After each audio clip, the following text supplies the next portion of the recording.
오늘 우리가 함께 상고할 말씀의 제목은 인내하는 자의 복입니다. 우리 가정에서 예배하는 분들도 함께 따라합니다. 인내하는 자의 복. 인내하는 자의 복.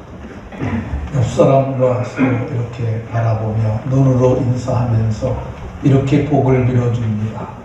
인내함으로 복을 많이 받으시기 바랍니다. 인내함으로 복을 많이 받으시기 바랍니다.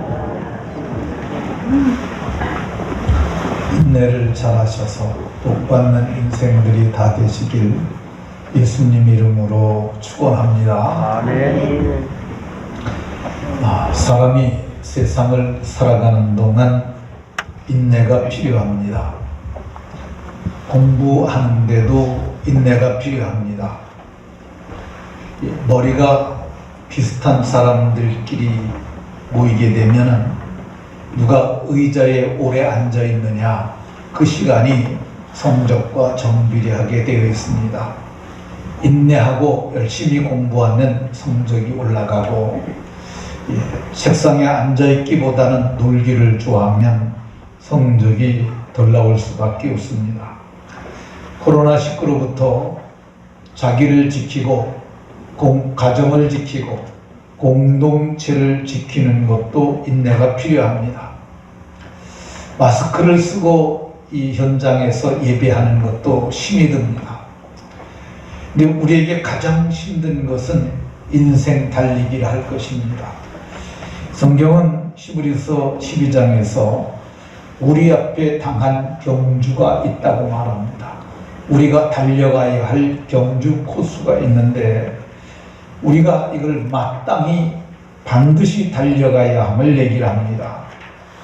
오늘 봉독한 본문에서는 우리 앞에 당한 경주를 잘 경주하는 사람들, 인내로 경주하는 자들이 다 복이 있다.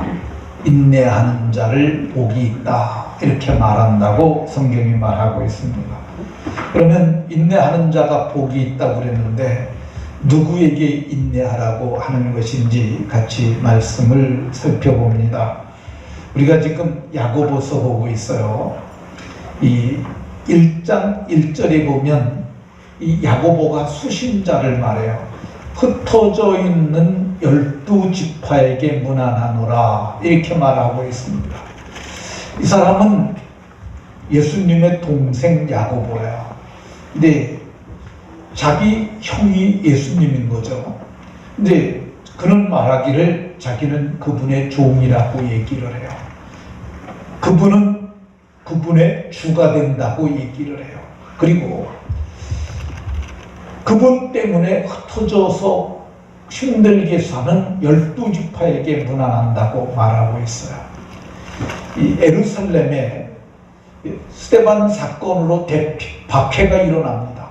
그래서 그들이 흩어졌어요.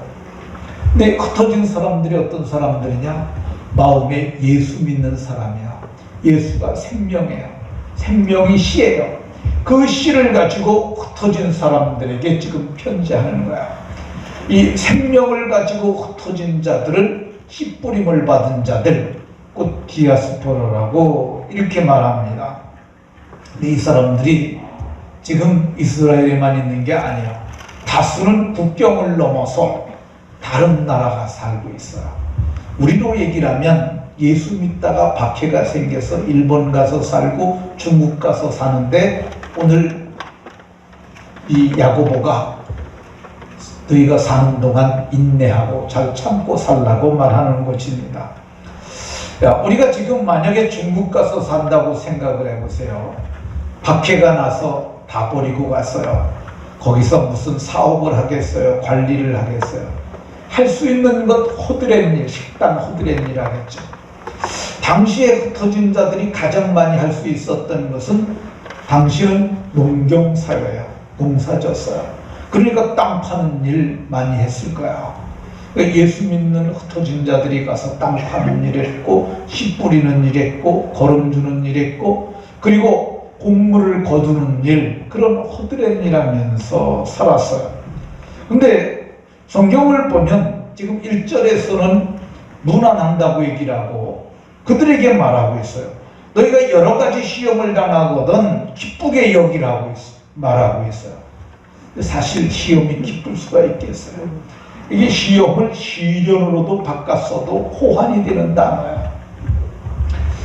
농장에 일하러 갔는데 땅 잘못 판다고 그렇게 힘이 없냐고 핀잔 맞을 수 있어요.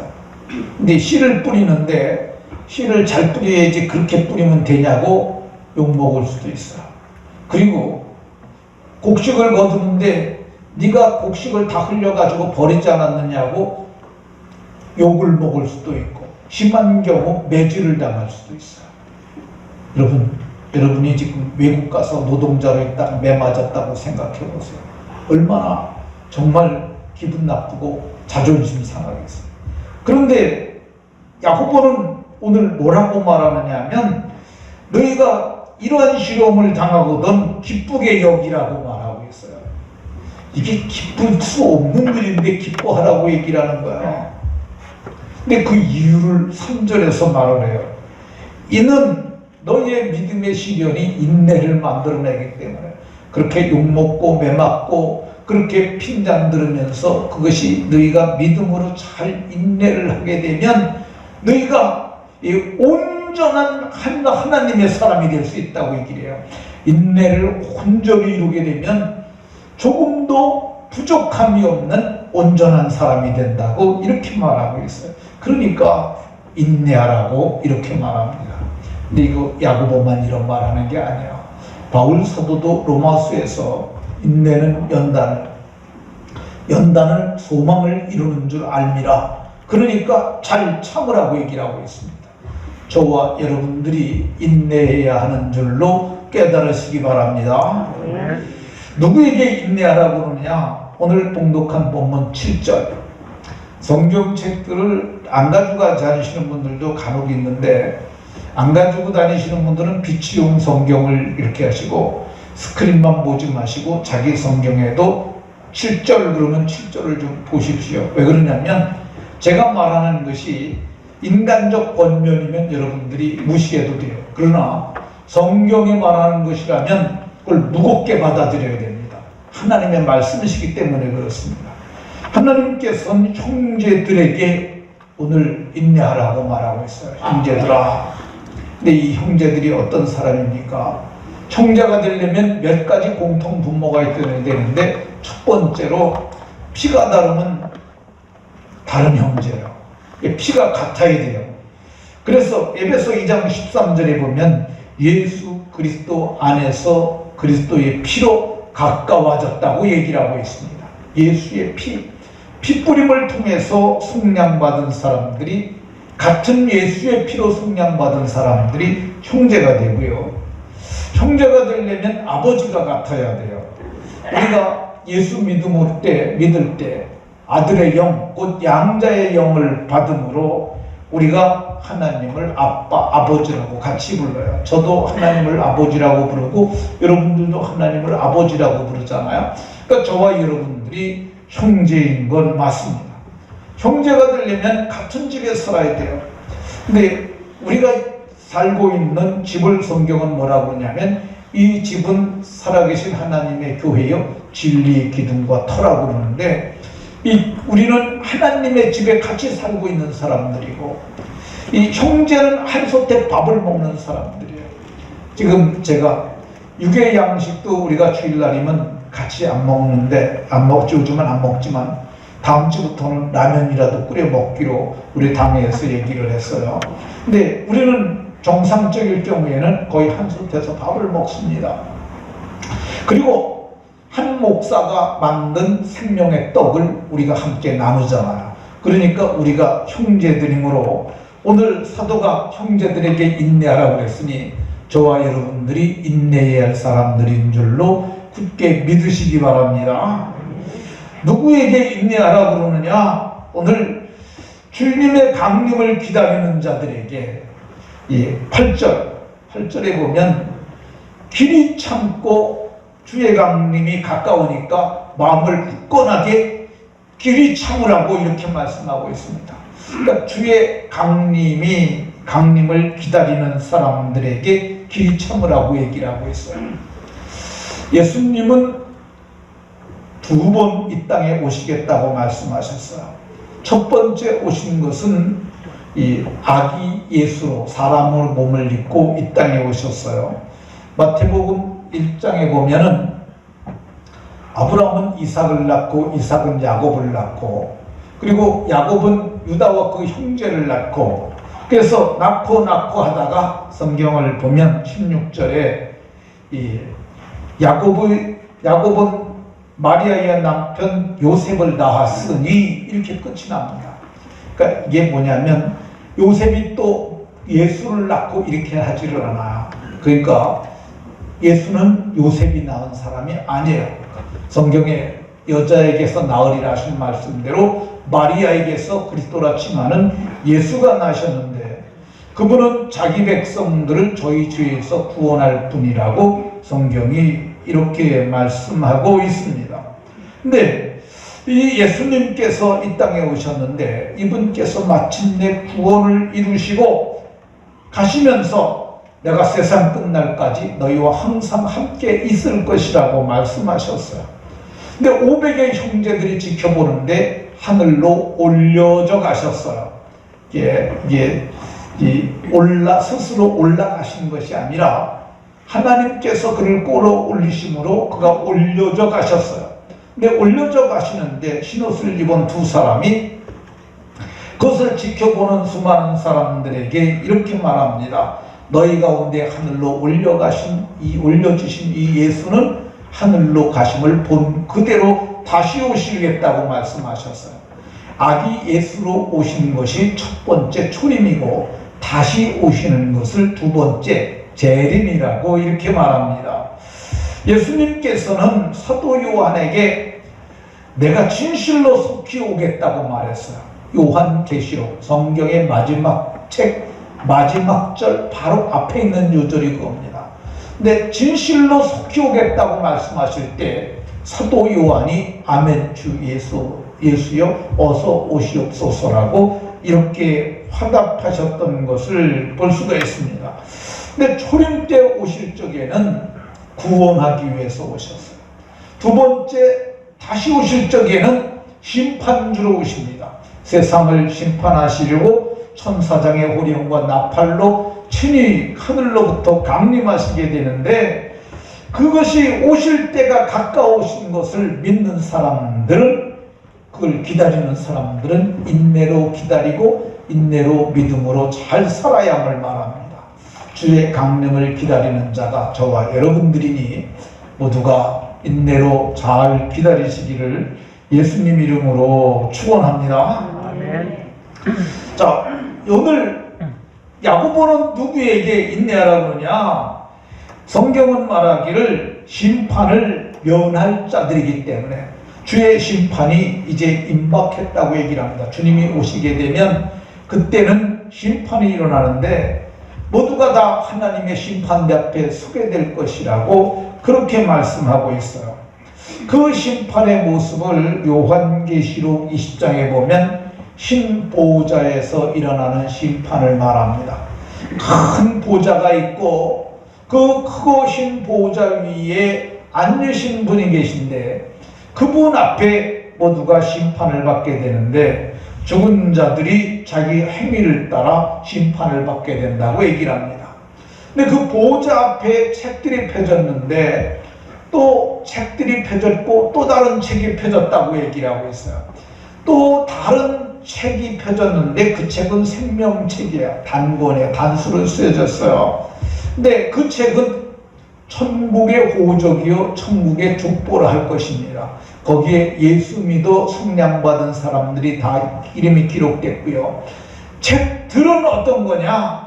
책들은 개개인마다 인생 기록을 책들이라 할 것인데 각 사람의 행위가 기록된 거야. 행위를 따라 성경에 심판을 받는데 생명책에 이름이 기록되지 못한 자들은 다 불못에 던져지게 되고 생명책에 기록된 자들은 심판을 면할 뿐만 아니라 그들에게는 그날이 복의 날이 된다고 얘기를 하고 있습니다.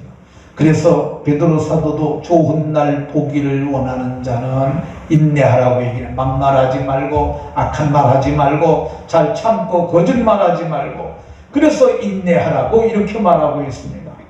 그러면 우리가 언제까지 인내를 해야 될까? 인내를 해야 될 때가 주께서 강림하시기까지 길이 참으라. 주께서 강림하시기까지. 우리가 그분을 뵙는 방법이 두 가지가 있어요. 하나는 개인의 죽음, 개인적 종말이죠. 그러면 그분을 뵈요. 또 한 번은 주님이 오시면 되는데 그때가 언젠지 알 수 없습니다.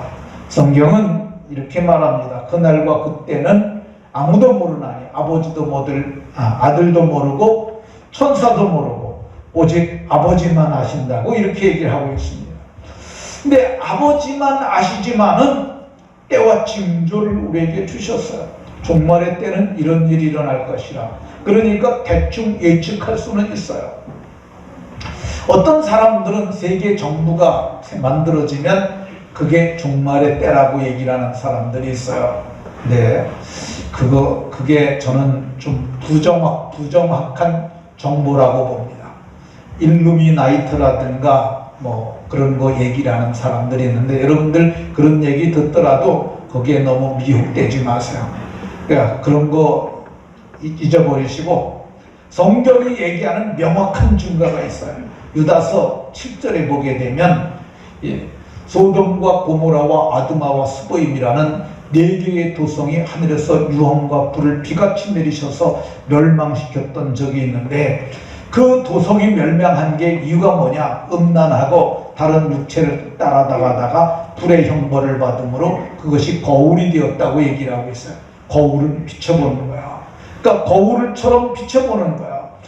소돔과 고모라가 멸망했던 것을 이 시대를 비춰보는 거야. 이 세상이 멸망했던 것이 두 번 있는데 첫 번째 멸망도 노아 시대도 성범죄 때문에 음란 때문에 막 그렇게 심판받았고요. 두 번째, 이 지구의 종말의 예시로 보여주고 있는 것도 음란이에요. 소돔과 고모라예요. 그걸 거울이라고 말씀하셨어요. 제가 지난주에 코로나 확진자 지도하고 그리고 동성애, 동성혼이라는 말은 이게 같은 김씨끼리라는 말이 아니라 동성간, 남자와 남자끼리 결혼하고 여자와 여자끼리 결혼하도록 이게 합법화된 나라가 28개국 정도 된다고 말씀드렸어요. 그 지도를 엎으면 동일하다고 그랬고 오늘날 코로나가 하나님의 징계로 오는 심판이고 그로 말미암아서 이 하나님께서는 우리로 깨닫게 하시려는 하나님의 경륜이 있다고 말씀을 드렸습니다. 그러니까 지금 상태로 볼 적에 지금 세계의 거진 3분의 1 가까이가 3분의 1은 이미 동성애가 합법화된 거죠.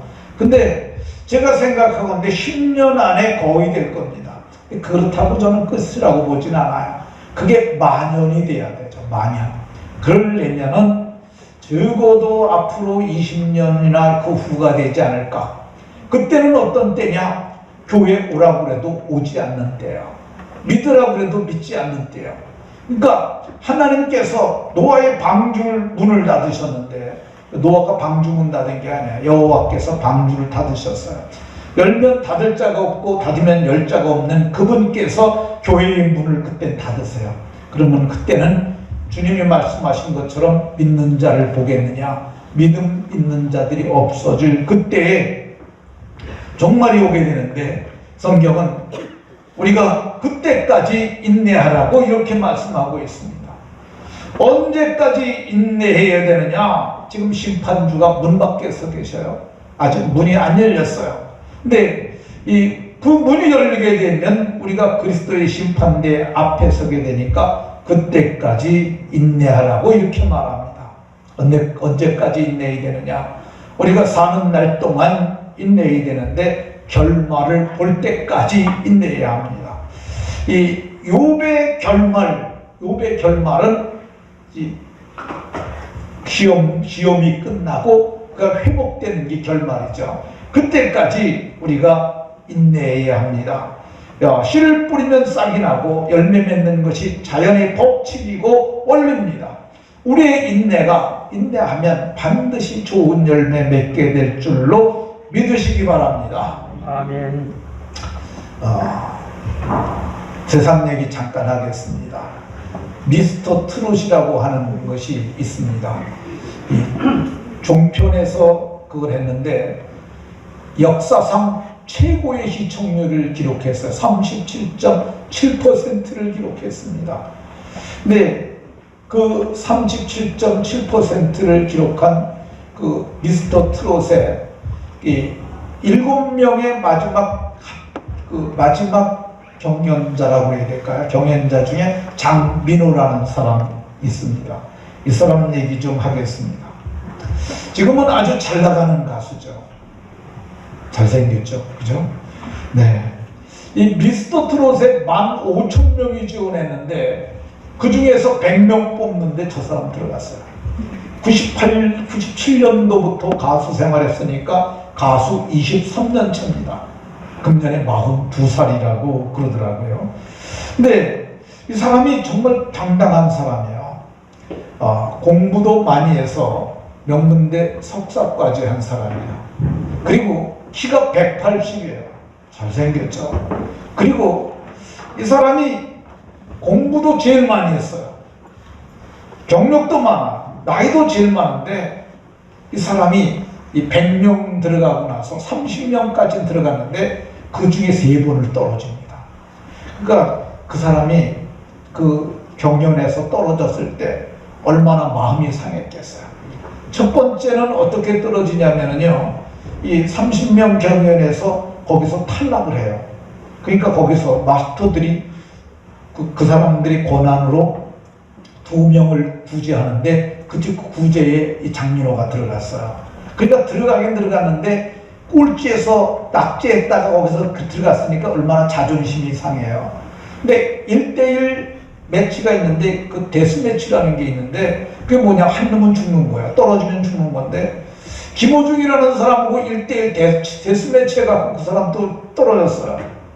그러니까 이게 얼마나 좀 쪽팔리고 그래요. 걔도 나이도 제일 많은데 거기서. 근데 이 사람을 또 마스터들이 구제해줘. 또 구제를 하고.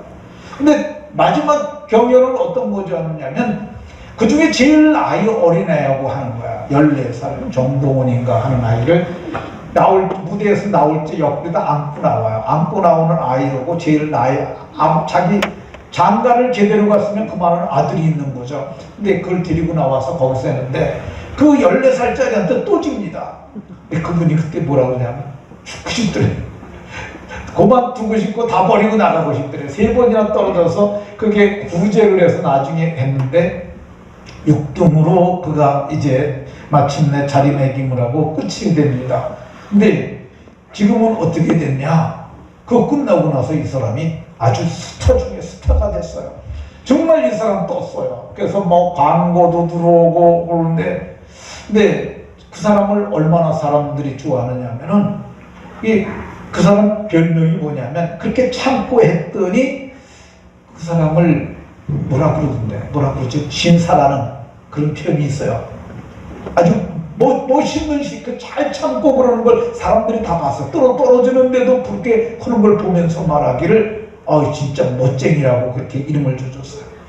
근데 그럼 목사님이 텔레비만 보나 보다 이렇게 좀 생각하실 수도 있는데 제가 밥 먹으면서 주로 많이 봅니다. 근데 밥 먹을 때 제 아내하고 저희 집 사람하고 이게 별로 코드가 전 뉴스 같은 거 많이 보고 그러고 근데 이런 거 보면 저희 집 전 드라마든지 저기 사극 같은 거 보는데 잘 안 맞아요. 근데 그거 틀어놓고 같이 봐요. 그래서 그거를 이렇게 봤는데 사랑의 콜센터라는 걸 요즘 합니다. 근데 그게 시청률이 또 20%가 넘는데요. 어마어마한 거야. 시청률 20%는. 근데 이게 공중파도 1%, 2% 나오는데 그게 20%가 나오는데 한 여자가 장민호를 쳤더라고. 근데 그냥 장민호하고 통화가 되니까 정말 이런 표현을 용서하십시오. 지랄 발광을 해. 전화라도 되고. 그러면서 장민호 왼쪽 눈에 두 번째 주름은 내 거라. 그렇게 열광을 하는 사람이 됐어요. 만약에 그 사람이 중간에 관뒀더라면, 자기 참지 못하고 그만뒀더라면 오늘날에 이런 영광은 없는 거죠. 그러니까 오늘 성경은 우리에게 뭘 얘기를 하느냐, 욥의 결말을 맞지 않느냐, 조금 힘들고 고단하고 어려워도 믿음의 경주, 우리 앞에 당한 그 경주를 다름질하는 자들은 인내해야 함을 말씀하고 있습니다. 모두가 인내를 잘 하시기를 예수님 이름으로 축원합니다.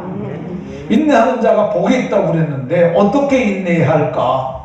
이게 7절에 보면 농부가 땅에서 나는 귀한 열매를 바라고, 농사하고 씨 뿌리는 이유는 뭐예요? 거둘 것을 바라고 열매를 바라고 뿌리는 거잖아요.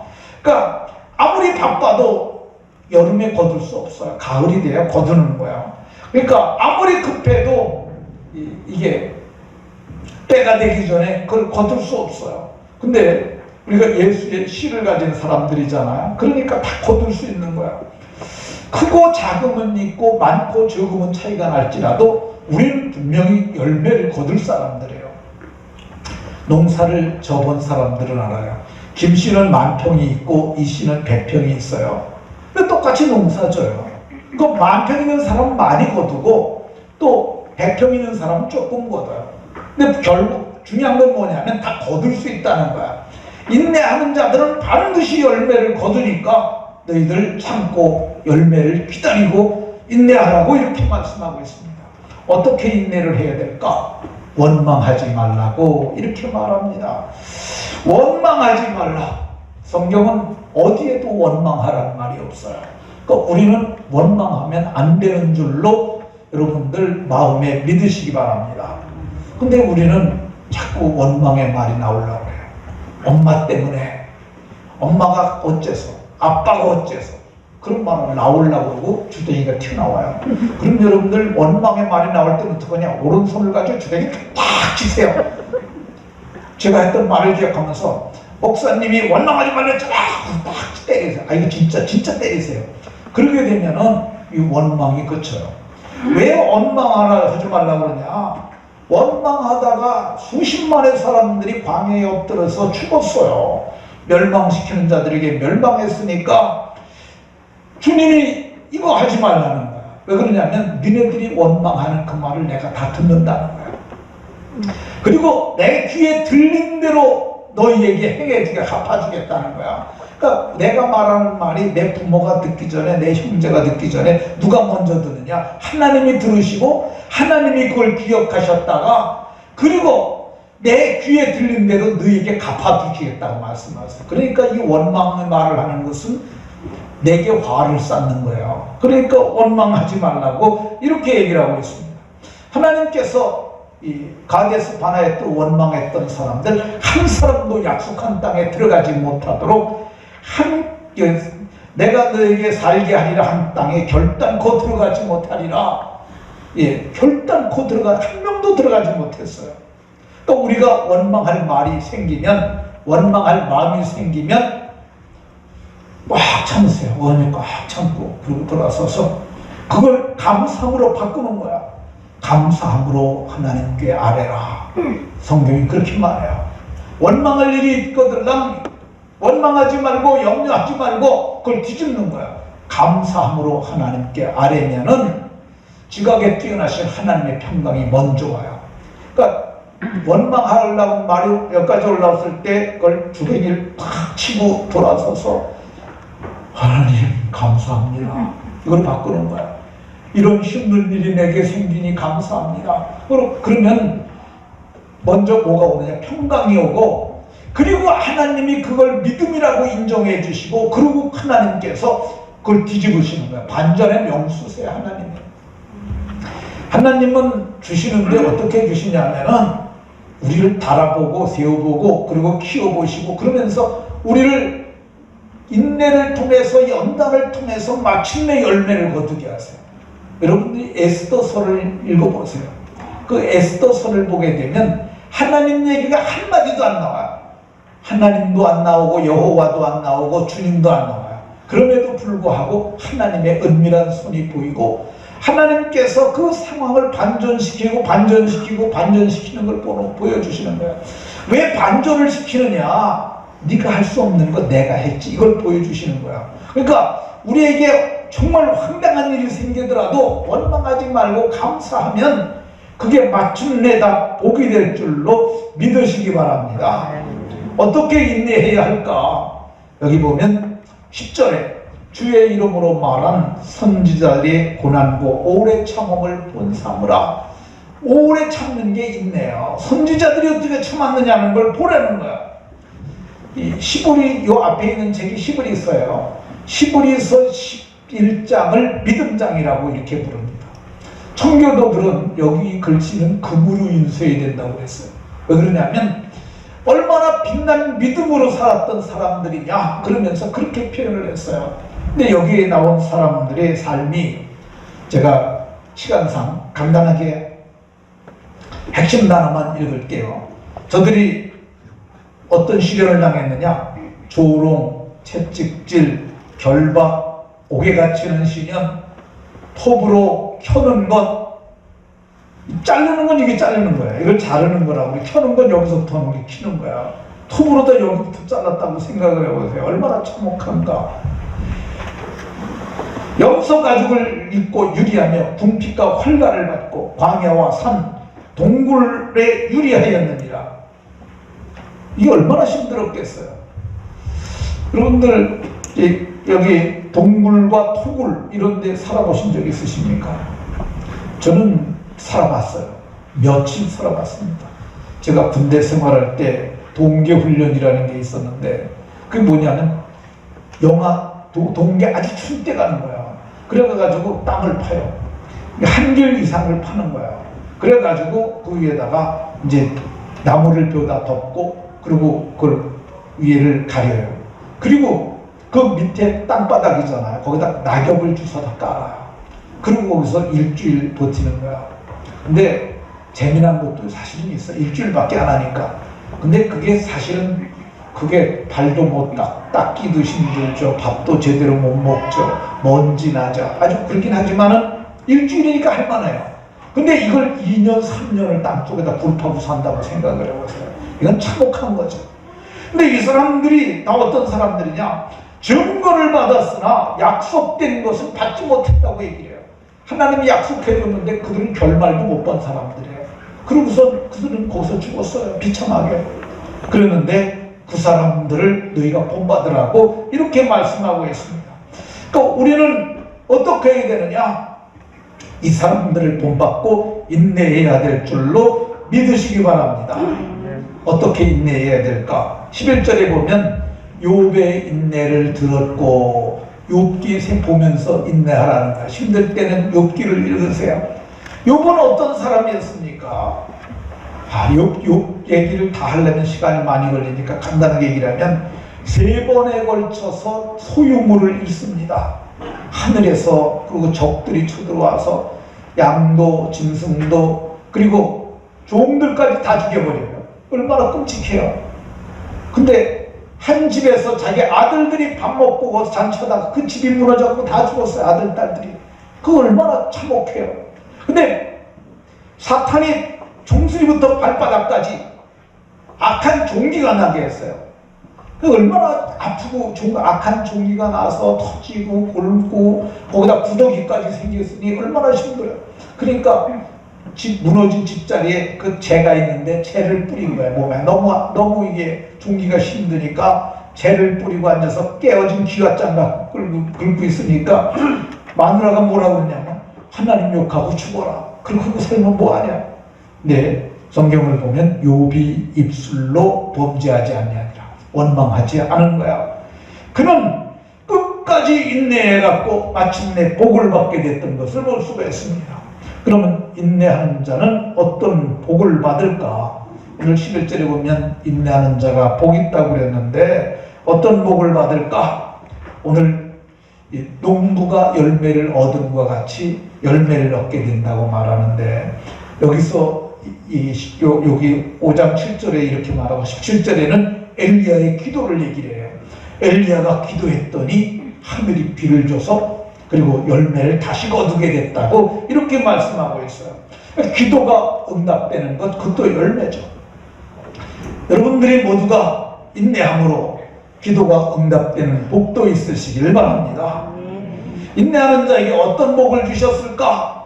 주께서 주신 결말을 보았는데 우리가 결국 믿지 않는 자나 믿는 자나 마침내 죽는 것 같아요. 근데 죽게 되면 보는 곳이 다르고 보는 분이 달라집니다. 근데 죽는데 믿지 않는 자들은 마귀와 그 사자들을 위하여 예비된 영원한 불에 들어가라. 그 사람들이 뭘 보게 돼요? 불 보죠. 불. 지옥불 보죠.